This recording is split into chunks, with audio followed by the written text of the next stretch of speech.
Hello दोस्तों, नमस्कार। आप सभी का धाकड़ स्टोरी हब चैनल पे। तो दोस्तों, आज की कहानी है कोयले का टुकड़ा। तो शुरुआत करते हैं कहानी की। अमित एक मध्यम वर्गीय परिवार का लड़का था। वह बचपन से ही बड़ा आज्ञाकारी और मेहनती छात्र था, लेकिन जब से उसने कॉलेज में दाखिला लिया था, उसका व्यवहार बदलने लगा था। अब ना तो वो पहले की तरह मेहनत करता और ना ही इंस्पिरेशन हिंदी स्टोरी ही अपने माँ बाप की सुनता।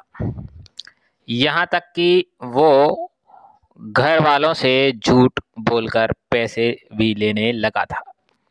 उसका बदला हुआ आचरण सभी के लिए चिंता का विषय था। जब इसकी वजह जानने की कोशिश की गई तो पता चला कि अमित बुरी संगत में पड़ गया है। कॉलेज में उसके कुछ ऐसे मित्र बन गए हैं जो फिजूल खर्ची करने, सिनेमाघर देखने और धूम्रपान करने के आदी हैं। पता चलते ही सभी ने अमित को ऐसी दोस्ती छोड़ पढ़ाई लिखाई पर ध्यान देने को कहा, पर अमित का इन बातों से कोई असर नहीं पड़ता। उसका बस एक ही जवाब होता, मुझे अच्छे बुरे की समझ है। मैं भले ही ऐसे लड़कों के साथ रहता हूँ, पर मुझ पर उनका कोई असर नहीं होता है। दिन ऐसे ही बीतते गए और धीरे धीरे परीक्षा के दिन आ गए। अमित ने परीक्षा ठीक पहले कुछ मेहनत की, पर वो पर्याप्त नहीं थी। वह एक विषय में फेल हो गया। हमेशा अच्छे नंबरों से पास होने वाले अमित के लिए ये किसी जोरदार झटके से कम नहीं था। वह बिल्कुल टूट सा गया। अब ना तो वह घर से निकलता और ना ही किसी से बात करता। बस दिन रात अपने कमरे में पड़े कुछ सोचता रहता। उसकी यह स्थिति देख परिवारजन और भी चिंता में पड़ गए। सभी ने उसे पिछला रिजल्ट भूल आगे से मेहनत करने की सलाह दी, पर अमित को तो मानो सांप सूंघ चुका था। फेल होने के दुख से वो उबर नहीं पा रहा था। जब ये बात अमित के पिछले स्कूल के प्रिंसिपल को पता चली तो उन्हें यकीन नहीं हुआ।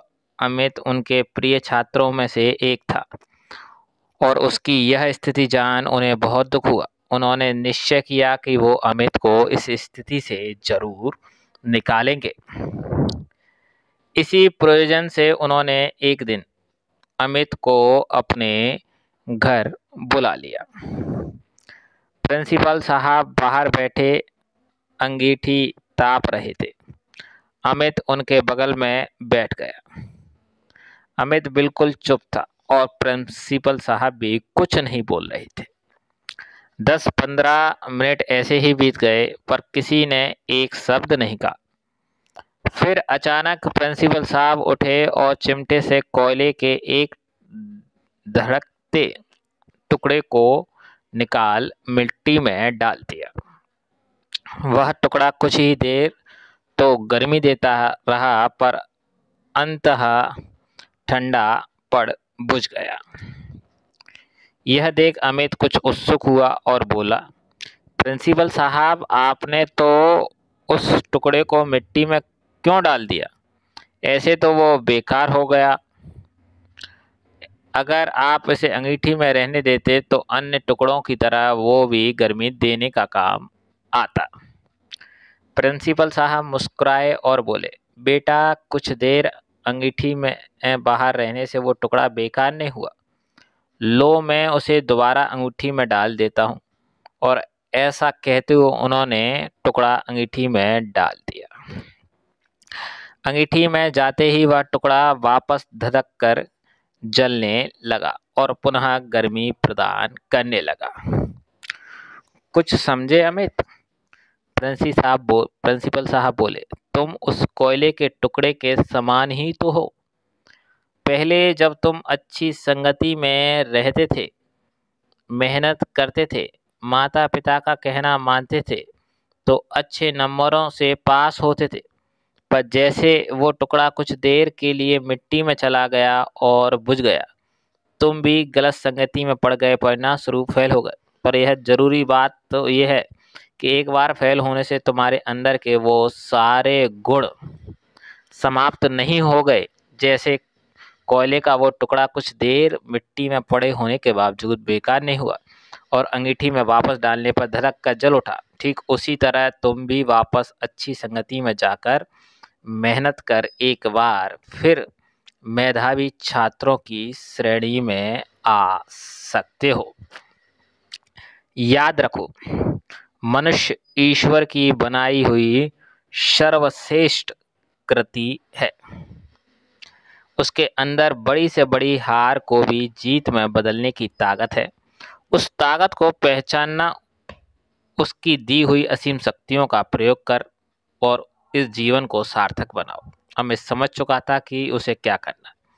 वह चुपचाप उठा, प्रिंसिपल साहब के चरण स्पर्श किए और निकल पड़ा अपना भविष्य बनाने।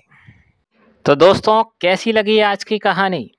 कोयले का टुकड़ा कहानी थी और एक प्रेरणादायक मोटिवेशनल स्टोरी थी जो मैं आप सभी के बीच लाया। इस कहानी का मुख्य बिंदु था कि अगर कोई व्यक्ति एक बार गलत संगत में पड़ जाए और जो मुख्य मार्ग से है भटक जाता है, अगर वो फिर से वापस आना चाहता है उस मार्ग पर जिस पर वो शुरू से अच्छे से चल रहा था, तो वो आ सकता है। लेकिन उसे इस तरह के लोग भी चाहिए जो उसे मार्गदर्शित कर सके, क्योंकि कई बार इंसान गुस्सा होकर कई चीज़ें नहीं कर पाता।